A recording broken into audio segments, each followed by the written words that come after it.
उस सरोवर में, जिस सरोवर में कमल खिला हुआ होता है, एकाएक कितनों पानी आ जाए उस सरोवर में तो कमल कभी डूबता नहीं है। पानी के ऊपर ही कमल रहता है, कभी कमल नहीं डूबता है। उसी प्रकार से महापुरुषों ने कहा संसार एक सरोवर के समान है और सच्चे सदगुरु का चरण कमल के समान है। इस संसार रूपी सरोवर में जहां पर सच्चे संत का चरण कमल के समान है, उनके जीवन में कितनों विपत्ति आ जाए, झंझावट आ जाए, दुख आ जाए, आपदा आ जाए, वो कभी घबराते नहीं है, क्योंकि सरोवर में कमल कभी डूबता नहीं है।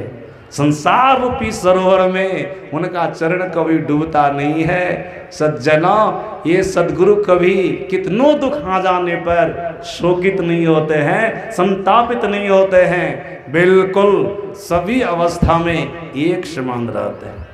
जैसे सुख में रहते हैं वैसे दुख में रहते हैं, बिल्कुल उनके चेहरा पर दुख आने पर थोड़ा सा भी कोई घबराहट नहीं होती।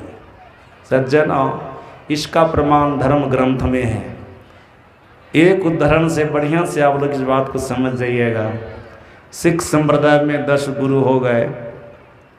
10वें गुरु का नाम है गुरु गोविंद सिंह जी महाराज। और महाभारत में भी एक गुरु हो गए गुरु द्रोणाचार्य जी महाराज, जो कौरव और पांडव के गुरु हैं। दोनों गुरु हैं, लेकिन याद रखिएगा सिख संप्रदाय की जो 10वें गुरु हैं ये सिद्ध गुरु हैं, सच्चे गुरु हैं।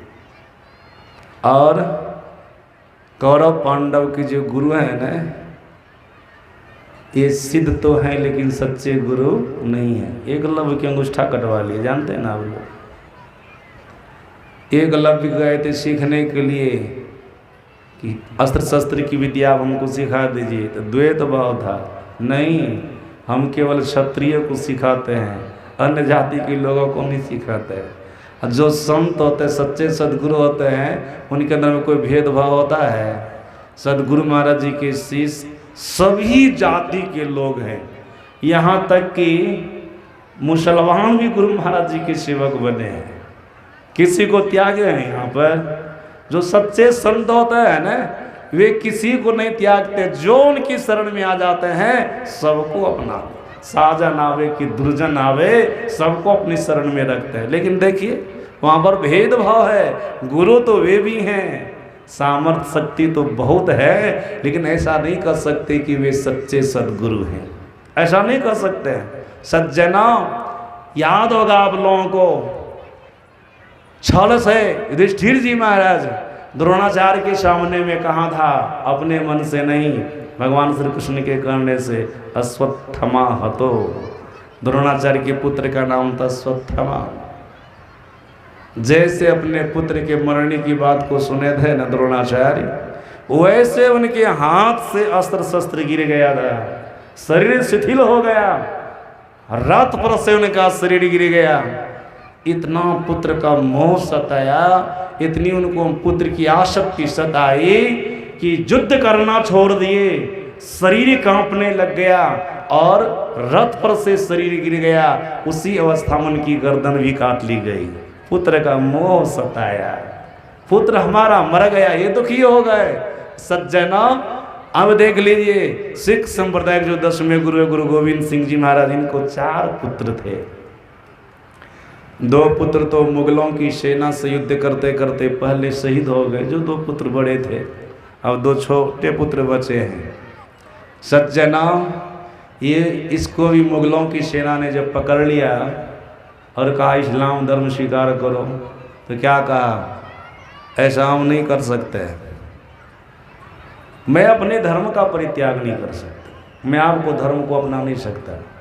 तो मुगल बादशाह ने क्या कहा, अगर इस्लाम धर्म को स्वीकार नहीं करोगे तो तुमको अपना प्राण गंवाना होगा, अपनी जान गंवानी होगी।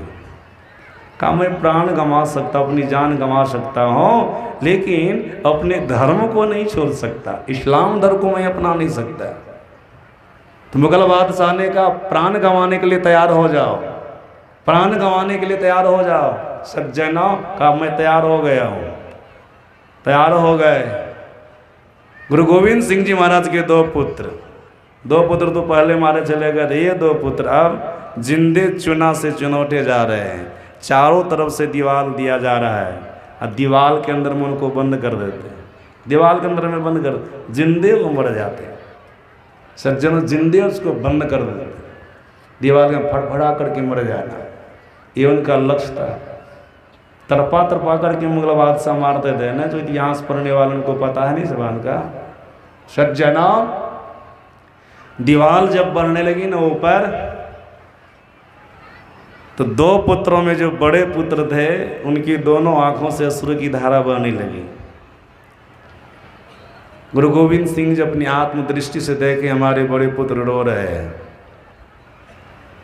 वहीं से पूछते हैं, पुत्र अगर तुमको अपनी जान प्यारी है तो फिर इस्लाम धर्म स्वीकार कर लो। रो क्यों रहे हो, क्यों रो रहे हो?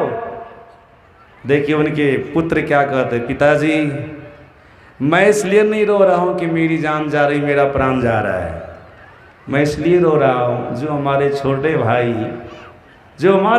भाई हमसे बाद में संसार में आए थे, वो दीवार के अंदर पहले बंद हो रहे हैं। दीवार के अंदर पहले बंद हो रहे हैं। मैं अपने छोटे भाई को देख करके रो रहा हूँ। मेरी जान जा रही, मेरा प्राण जा रहा है, इसलिए मैं नहीं रो रहा हूँ। सज्जनों, इस बात को सुनकर के वहीं से गुरु गोविंद सिंह, जिनके दो पुत्र पहले मारे चले गए थे, इन पुत्रों को चावसी देते हैं। चावस बेटे चावस, तुम अपना प्राण दे सकता है, तू अपनी जान दे सकता है, लेकिन अपना धर्म नहीं दे सकता है।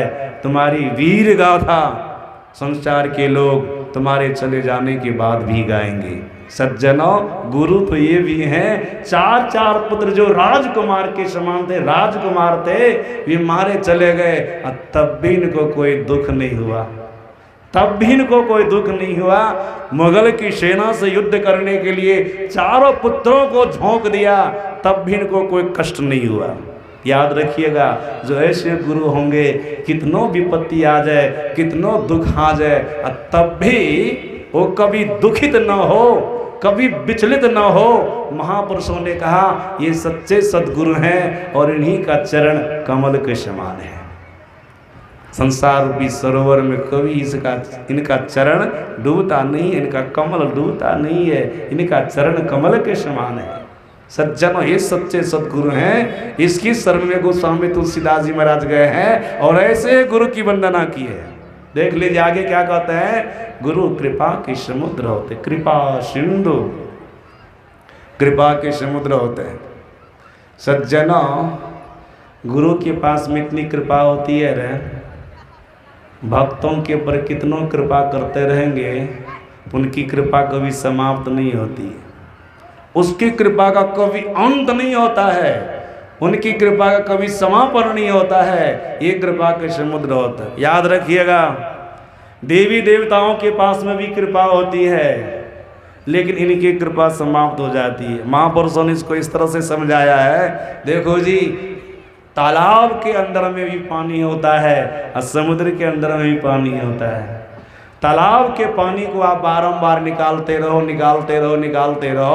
तो तालाब का पानी समाप्त हो जाता है। पानी सीमित है, वो पानी समाप्त हो जाएगा, लेकिन समुद्र में से कितनों पानी निकालोगे तो समुद्र का पानी समाप्त होने वाला नहीं है। कितनों पानी निकाल लो, समुद्र का पानी समाप्त होने वाला नहीं है। महापुरुषों ने कहा, कोई मानव देवी देवताओं की शरण में रहे तो देवी देवताओं के पास में जो कृपा है वो तालाब के समान कृपा है, थोड़ी सी कृपा है। अपने भक्तों पर, अपने पुजारी पर कृपा करते रहेंगे तो एक दिन उनकी कृपा समाप्त हो जाएगी। लेकिन जो सच्चे सद्गुरु के सानिध्य में रहेंगे, ये तो कृपा के समुद्र हैं, ये अपने भक्तों पर कितनों कृपा करेंगे, इनकी कृपा समाप्त होने वाली नहीं है। ये कृपा के समुद्र हैं, इनके पास इतनी कृपा है, इनकी कृपा कभी समाप्त नहीं होती। सज्जनों को पागाड़ जाइएगा ना आप, जो जाते हैं उनको पता होगा, 30 दिन के एक महीना होता है, वहाँ पर 30 दिनों में 15 दिन, 20 दिन, 25 दिन, कभी कभी 30 दिन भंडारा होता ही रहता है। भंडारा देने वाले को पूछिए क्यों भंडारा दे रहे हैं, तो भंडारा देने वाले कहेंगे अरे हम केस में जीत नहीं रहे थे, गुरु महाराज की कृपा से जीत गए इसलिए भंडारा दे रहे हैं।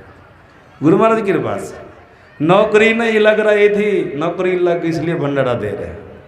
कोई बीमार थे, स्वस्थ नहीं हो रहे थे, गुरु महाराज की कृपा से स्वस्थ हो गए इसलिए भंडारा दे रहे हैं। सज्जन आपको इतना गिनाएंगे ना, ये काम नहीं हो रहा था, ये काम नहीं रहा था, ये काम नहीं हो रहा था, गुरु महाराज की कृपा से वो काम हो गया इसलिए हम भंडारा दे रहे हैं।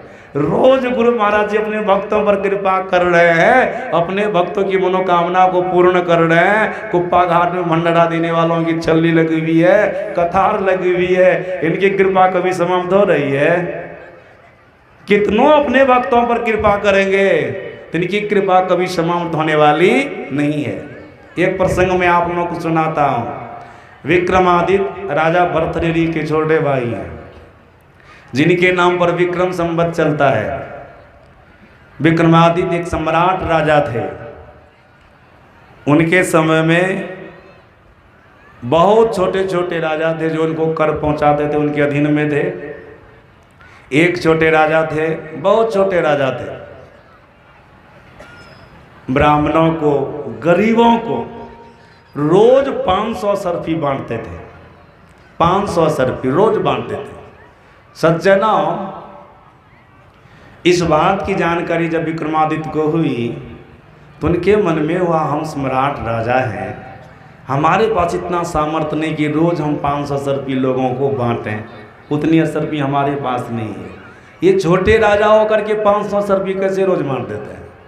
इनको आश्चर्य लगा, गुप्तचर लगाया, पता नहीं चला, अपने से गुप्तचर बन करके राजा के राज में गए। जो राजा 500 सर्फी बांटते थे वेश बदल लिए हैं, राजा के इर्द गिर्द कई दिनों तक घूमे फिरे। राजा देखते कोई दिव्य व्यक्ति हैं जो देखने सुनने में बड़ा सुंदर लग रहा है और हमारे इर्द गिर्द घूम रहे हैं, लगता है हमसे कोई इच्छा करता है, वो हमसे कोई अपेक्षा रखता है। वो सज्जनों, उनको अपने पास बुलाए। राजा ने कहा विक्रमादित्य को, पहचान तो नहीं रहे, वेश बदले हुए हैं, आप हमारे इर्द गिर्द घूमते हैं, हमसे क्या इच्छा रखे, क्या चाहते हैं? विक्रमादित्य ने कहा मैं नौकरी करना चाहता हूँ। राजा ने कहा कौन सी नौकरी? कहा मैं जो कहूँगा सो आप कीजिएगा। कहा जरूर करूँगा। इनसे प्रभावित हो गए, देखने राजा थे, देखने सुनने में तो बढ़िया थे, प्रभावित हो गए थे। कौन सी नौकरी बताओ? विक्रमादित्य ने कहा मैं आपका बॉडीगार्ड बनना चाहता हूँ। इनका ख्याल था बॉडीगार्ड बनेंगे तो पता चल जाएगा कहाँ से 500 सर्फी रोज लाता है, पता चल जाएगा। गरीबों का शोषण तो नहीं कर रहा है, गरीबों को तंग तो नहीं कर रहा है, उनको दुख तो नहीं पहुँचा रहा है। सज्जना, राजा ने कहा ठीक है हमारा बॉडीगार्ड बन जाओ। बॉडीगार्ड बन गए, अंगरक्षक बन गए। सज्जना, बहुत समय तक अंगरक्षक बन करके रहे, बॉडीगार्ड बन करके रहे, पता इनको नहीं चला कहाँ से 500 सर्फी लाता है। दिन में जग करके रहते थे, रात में कभी नहीं जगे थे।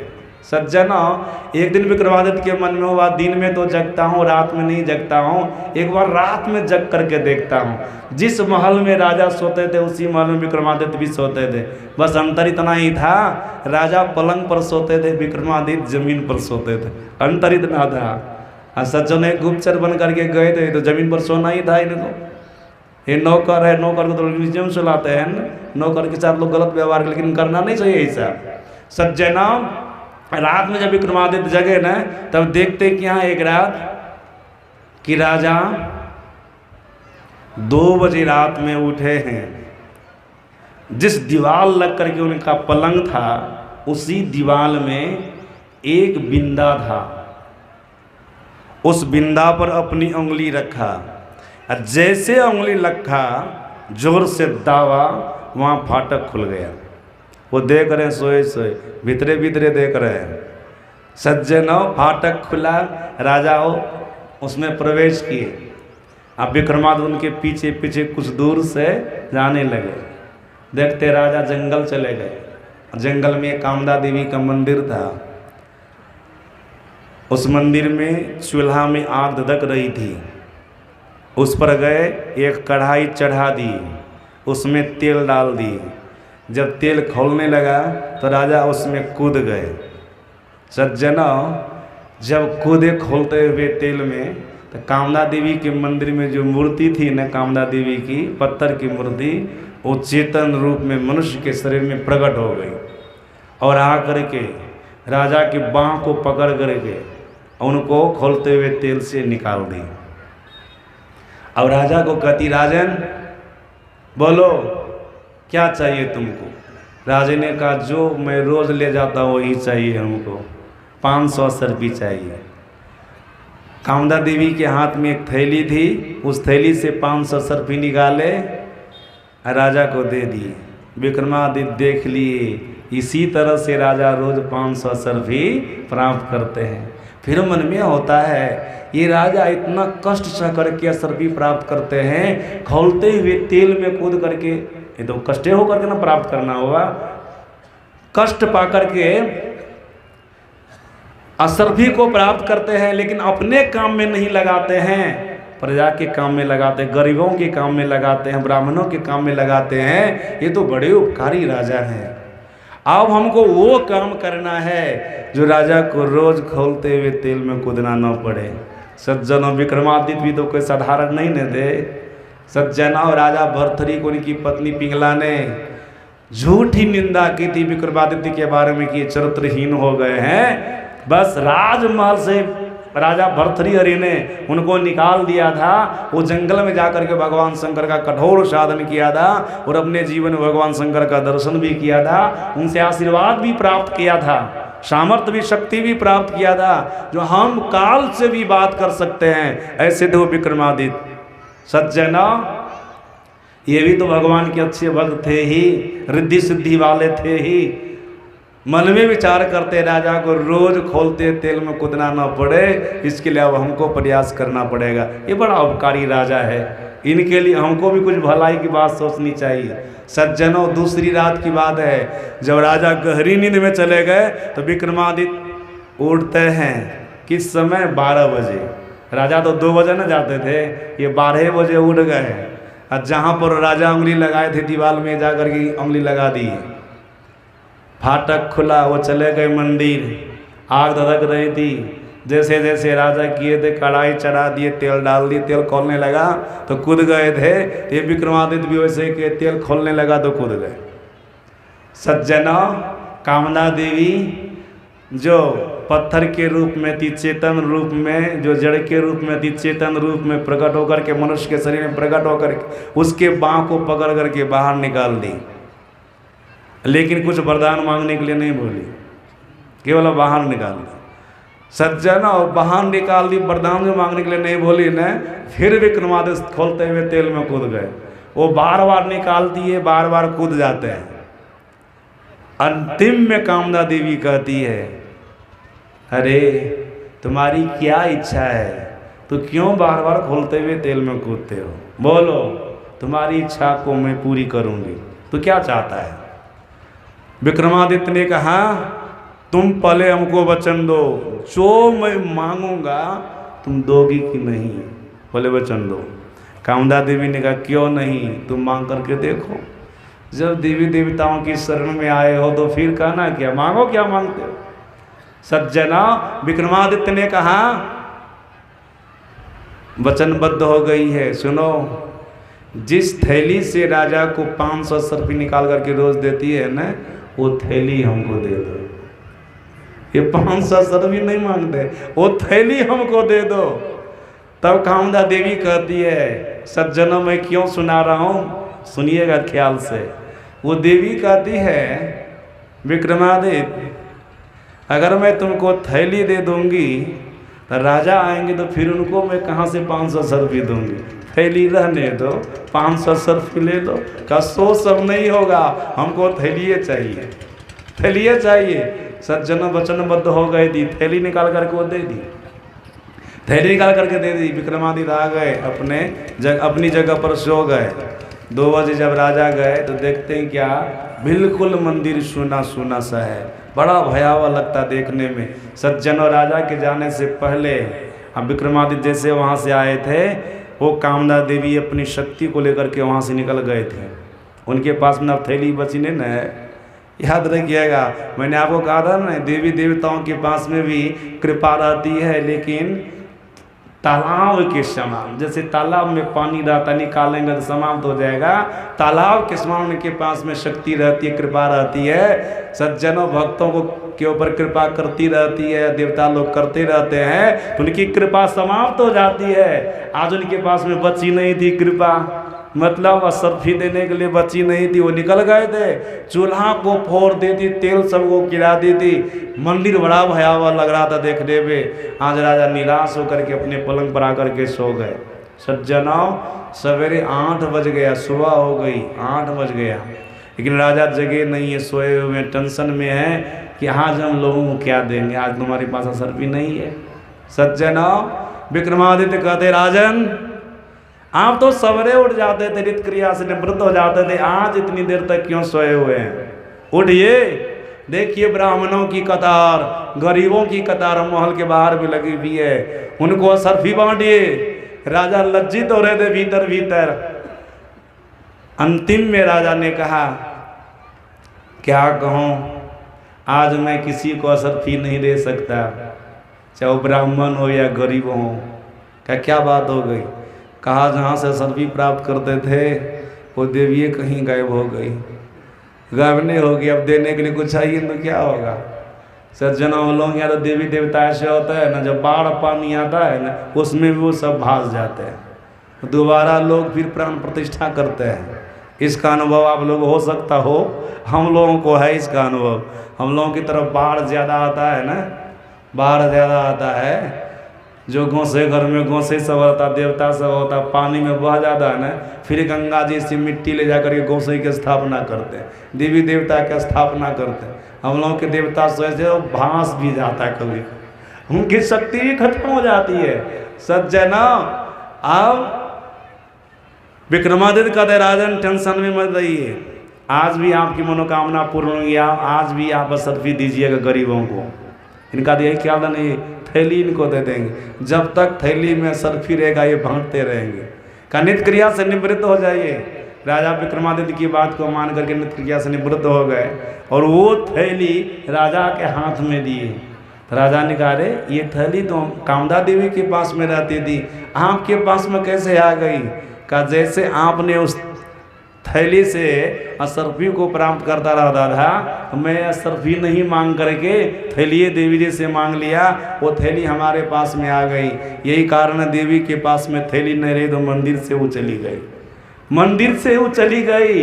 हमारे पास थैली है। राजन आप परोपकार का काम करते हैं, इस थैली को लीजिए, जब तक इसमें असरफी है गरीबों को ब्राह्मणों को बांटते रहिए, आज न कल तो असरफी समाप्त हो जाएगा, तो फिर नॉर्मल आप हो जाएगा, उससे पहले ऑन कर दीजिएगा कि हमारे पास में अब असरफी नहीं है। देवी के पास तो नहीं, देवी भाग गई, आपके पास से भी असरफी सटने वाला है, लेकिन कुछ दिन तक ये चलेगा, उसको आप बांटते रहिए। सज्जनों तब राजा कहते, आप कौन हैं? का हमारा परिचय क्या लीजिएगा आप? सज्जनों विक्रमादित्य का फोटो लगा करके रखे थे, वो जब फोटो से मिलाने लगे ना, बोले तो विक्रमादित्य है। उसी समय राजा उनके चरण पर गिरे, जिस सिंहासन पर वो बैठते थे उनको बैठाए, बड़ा भव्य स्वागत उनका किया है। सज्जनों ये प्रसंग सुनाने का मतलब, देवी देवता के पास में भी कृपा रहती, लेकिन कृपा समाप्त हो जाती है।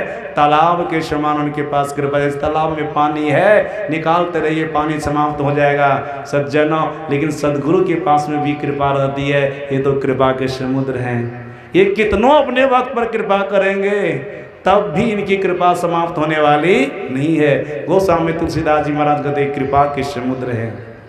और तीसरी बात क्या कहते हैं, नर रूप में हरि हैं, मतलब ईश्वर हैं, परमात्मा है। ये नर रूप में हरि हैं, ईश्वर हैं, परमात्मा है। सज्जना हरि का काम है अपने भक्तों के दुख का हरण कर लेना। हरि का काम है अपने भक्तों के दुख का हरण कर लेना। ये मनुष्य के शरीर में हरि हैं।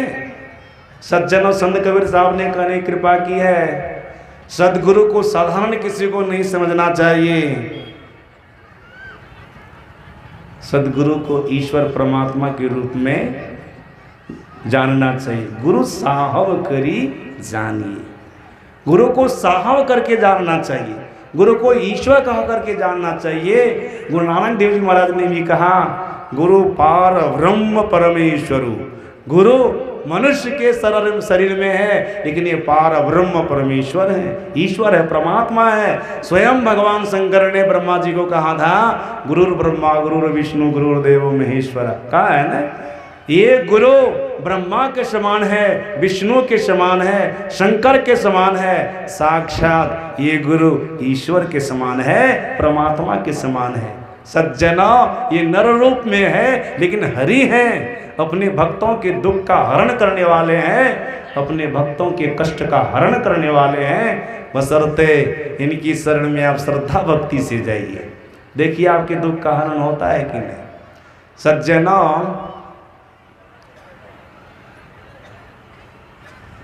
सदगुरु महाराज जी का शरीर छूटा था 1986 ईस्वी में।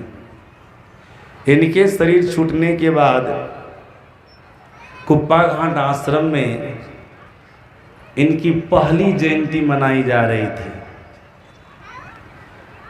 इनकी जयंती में अररिया जिला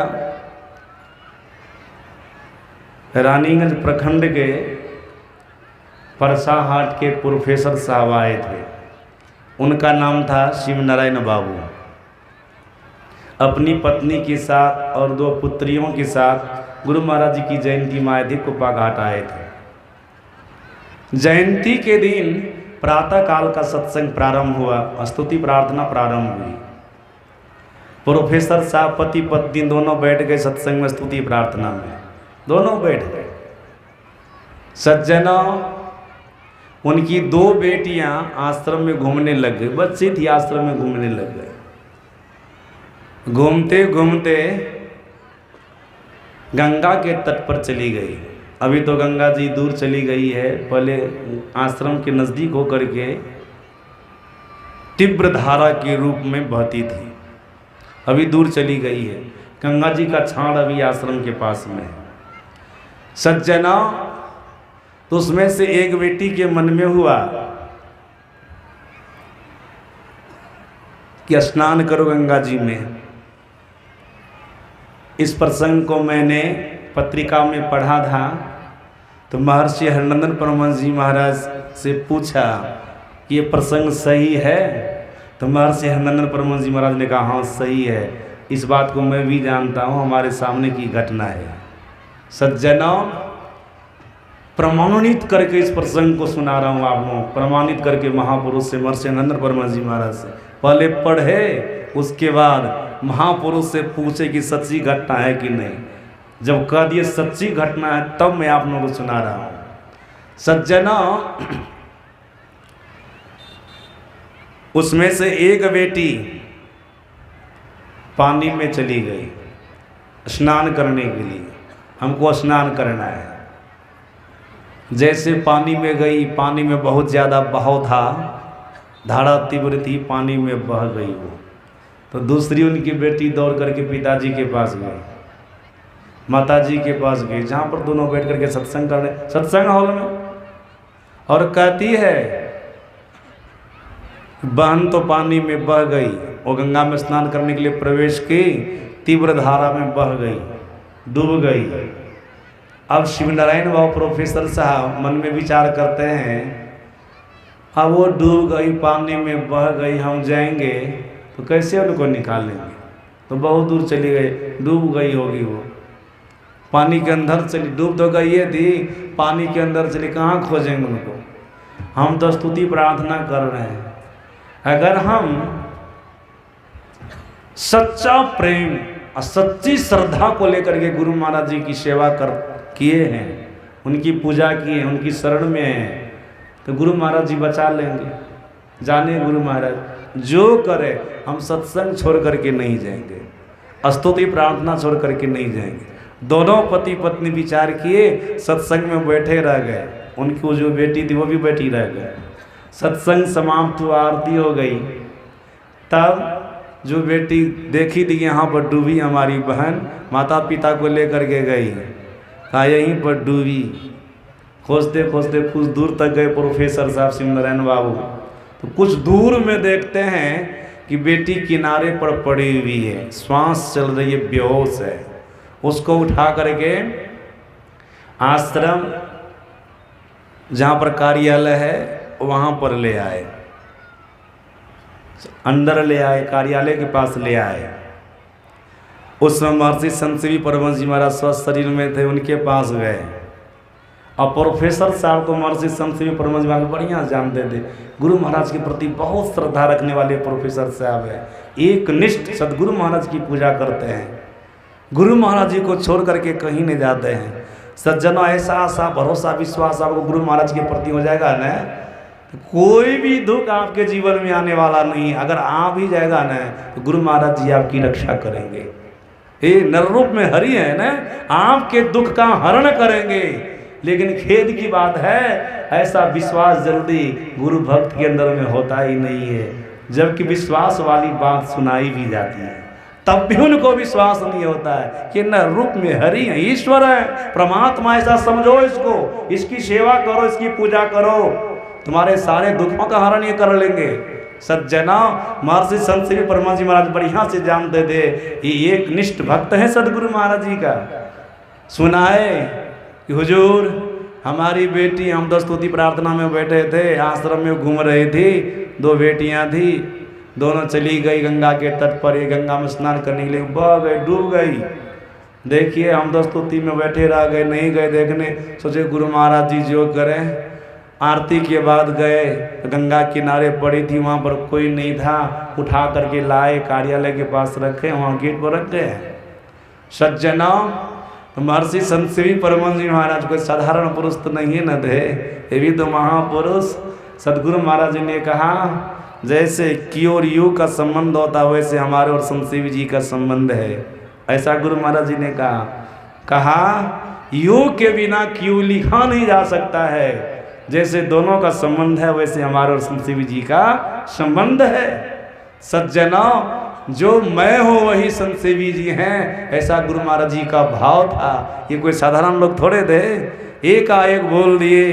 प्रोफेसर साहब जो गुरु महाराज के प्रति इतने निष्ठा रखने वाले हैं, इतनी निष्ठा रखने वाले हैं, उनका कभी अनिष्ट हो सकता है? आपकी बेटी को कुछ नहीं हुआ है, जबकि देखे भी नहीं, आपकी बेटी को कुछ नहीं हुआ है, फिर भी एक बार डॉक्टर साहब को दिखला दीजिए।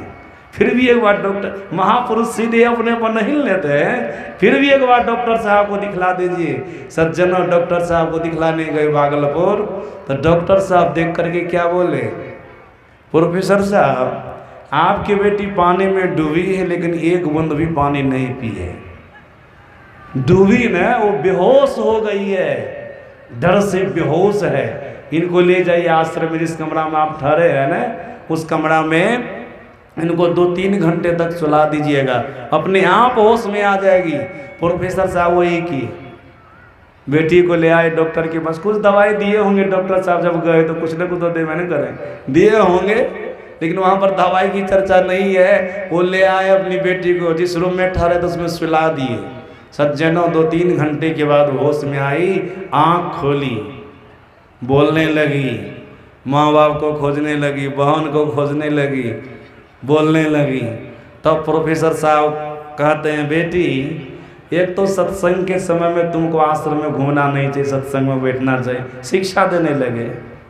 अगर घूम भी रही थी तो आश्रम में घूमना चाहिए, गंगा के तट पर नहीं जाना चाहिए। गंगा के तट पर गई भी तो हम नहीं थे, ना तुम्हारी माँ थी, तो गंगा में स्नान नहीं करना। तुमको पता है गंगा में कितना बहाव, कितनी तीव्र गति से धारा चलती है, उसमें तुमको नहीं जाना चाहिए। अगर चली भी गई पानी में नहाने के लिए, डूबने लगी तो कम से कम हमको पुकारना न चाहिए।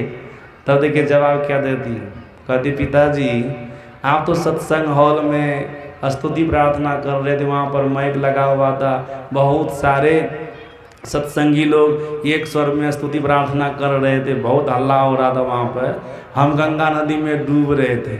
यहाँ से हम आपको पुकारते तो आप हमारी आवाज़ को सुनते, नहीं सुनते। लेकिन बार बार आप हमको शिक्षा देते रहते थे न कि गुरु महाराज जी सब जगह हैं, कहीं पर भी भक्त संकट में पड़ जाए, विपत्ति में पड़ जाए, दुख में पड़ जाए, गुरु महाराज जी को पुकारेंगे तो गुरु महाराज उनकी रक्षा कर लेंगे। तो हमारे मन में एकाएक विचार आया कि हमारी आवाज़ को हमारे माता पिता तो नहीं सुन सकेंगे, क्योंकि वो सत्संग हॉल में स्तुति प्रार्थना में बैठे हुए हैं। लेकिन सदगुरु महाराज तो सब जगह है न, यहाँ पर भी न है। गुरु महाराज जी को पुकारेंगे तो गुरु महाराज जी जरूर सुनेंगे। तो पिताजी आपको नहीं पुकार करके हम गुरुदेव महाराज जी को पुकार लिए। जब गुरु महाराज जी को पुकारे तो गुरु महाराज जी आए, हमको अपने दोनों हाथ से पानी से बाहर निकाल दिए नदी के किनारे पर। यहाँ तक तो पिताजी हमको ख्याल है, इससे आगे हमको और ख्याल नहीं है। तो सज्जनों, आप अगर गुरु के शरण में रहेंगे, गुरु के शरण में रहेंगे, एक शिष्टों करके रहेंगे, ये नर रूप में हरि है ना, आपके दुखों का हरण करने वाले होंगे, आपके कष्टों का हरण करने वाले होंगे। ये हरि हैं, ईश्वर है, परमात्मा है। ईश्वर की भावना से, परमात्मा की भावना से गुरु की सेवा करनी चाहिए। परमात्मा है गुरुदेव, नर रूप में हरि हैं, ईश्वर हैं। इस आस्था विश्वास से इनकी पूजा कीजिए, इनकी आराधना कीजिए। ईश्वर है, नर रूप में परमात्मा है, बिल्कुल विश्वास रखिए। सज्जनों, फिर गोस्वामी तुलसीदास जी महाराज कहते हैं, सच्चे सदगुरु का वचन सूर्य की किरण के समूह के समान होता है। महामोहतम पुंज जास वचन रवि करनी करा। जीव के अंदर जो अज्ञानता का अंधकार होता है, सदगुरु का वचन उसके हृदय में प्रकाश का काम करता है।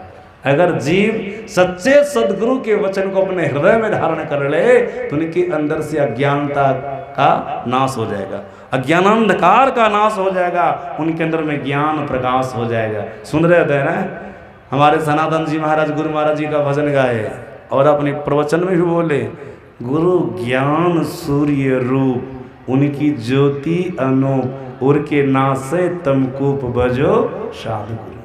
गुरु महाराज जी का ज्ञान क्या है? सूर्य के समान है। सज्जना, जो सदगुरु महाराज जी के ज्ञान को अपने हृदय में धारण करते हैं न, उनके हृदय से अज्ञानांधकार खत्म हो जाता है, मोह आसक्ति खत्म हो जाती है, उनका हृदय ज्ञान से भर जाता है, ज्ञान रूपी प्रकाश से भर जाता है। इनका वचन अज्ञानांधकार को दूर करने के लिए सूर्य की किरण के समूह के समान है। गोस्वामी तुलसीदास जी महाराज ऐसे सिद्ध गुरु को, जिनका चरण कमल के समान है, जो कृपा के समुद्र हैं, जो मनुष्य के रूप में हरि हैं, जिनका वचन अज्ञानांधकार को दूर करने के लिए सर्वसमर्थ है, ऐसे सदगुरु के चरण को प्रणाम किए हैं। सज्जनों, ऐसे ही सदगुरु के शरण में हम आपको जाना है। अगर जाएंगे तो जो जो फल बताए है ना पहले, वो सारा फल आपको प्राप्त होगा। और ऐसे सदगुरु की शरण में गए बिना आपको अपने किसी भी सत्कर्म का फल प्राप्त होने वाला नहीं है। ऐसे गुरु के चरण को प्रणाम किए हैं। केवल चरण को ही प्रणाम नहीं किए, मैं आपको पहले सुना दिया, पाठ में भी सुने, मैं आपको सुनाया था। जो ऐसे संसद गुरु है न, उनके चरण रज को भी प्रणाम किए। चरण रज किसको कहते हैं? जो चरण में लगी हुई धूल होती है उसको चरण रज कहते हैं। सज्जनों, हम लोगों के सदगुरु महाराज जी ने सदगुरु के 3 तरह की रज का वर्णन किए हैं। मिट्टी रूप रज, आभा रूप रज और ब्रह्म ज्योति रूप रज। ध्यान से सुनिएगा, मार्मिक बात है, साधनात्मक बात है। मिट्टी रूप रज, आभा रूप रज और ब्रह्म ज्योति रूप रज, 3 तरह की रज। सदगुरु महाराज जी ने कहा, मिट्टी रूप रज को सर्वसाधारण लोग जानते हैं। जो स्थूल चरण में लगती है मिट्टी, वो मिट्टी रूप रज है। सज्जनों, इस रज में बहुत सामर्थ्य है, बहुत शक्ति है। याद रखिएगा, स्कंद पुराण का श्लोक है, भगवान शंकर ने माता पार्वती को कहा है। वो श्लोक क्या है? शोषणं पाप पंकस्य दीपणं ज्ञान तेजसः गुरो पादोदकम सम्यक संसारार्णवतारक। स्थूल चरण में जो मिट्टी लगी हुई इसकी महिमा बता रहे भगवान शंकर। भगवान शंकर ने कहा, हे देवी, हे पार्वती, सुनो, सदगुरु के चरण में जो मिट्टी रूप रज होता है, जो मिट्टी रूप रज होती है, अगर उसका कोई पान कर ले, सुनो, जैसे पंचोखा पानी का शोषण कर लेता है, पानी को सोख लेता है, अगर सच्चे सदगुरु की चरण रज को, मिट्टी रूप रज को कोई पान कर लेता है तो चरण रज भी पंचोखा का काम करती है, जीव के जन्म जन्मांतर के पाप रूपी कीचड़ का शोषण कर लेती है। सज्जना, सदगुरु की चरण रज में वो सामर्थ्य है कि शिष्य के जन्म जन्मांतर के पाप रूपी कीचड़ का शोषण कर ले और ऐसे शिष्य के अंदर में ज्ञान प्रदान कर दे और उनको संसार से तार भी दे, संसार रूपी समुद्र से निकाल भी दे। उस रज में वो सामर्थ्य है, वो शक्ति है। भागवत महापुराण को पढ़िएगा, आपको पता चलेगा। भगवान श्री कृष्ण संत के पीछे पीछे चलते हैं। उद्धव जी पूछते हैं, प्रभु, संत तो आपके भक्त होते हैं, तो फिर आप संत के पीछे पीछे चल रहे, इनके आगे आगे आपको चलना चाहिए, संत को आपके पीछे पीछे चलना चाहिए। कहा नहीं, संत हमारे भक्त हैं लेकिन हमसे बढ़ कर के है। परमात्मा श्री राम ने भी कहा है ना, मोते अधिक संत करी लेखा, हमसे अधिक सबको संत को मानना चाहिए। भगवान कृष्ण कहते हैं हमसे अधिक हैं। उद्धव, हम कभी कभी संसारिकता में पड़ करके गलत भी कर बैठते हैं, अपना तो झूठ बोल ही जाते हैं और दूसरों से भी झूठ बोलवा देते हैं। जानते हैं ना आप लोग, माखन खा लेते थे, मिट्टी खा लेते थे, जसोदा माँ पूछती थी माखन खाया मिट्टी खाया, क्या कह देते थे वो, नहीं माखन नहीं खाया हूँ, खा लिए हैं, मिट्टी नहीं खाया हूँ, खा लिए हैं। मुंह में माखन लगा हुआ, मुंह में मिट्टी लगी हुई है, और तब भी झूठ बोल जाते थे।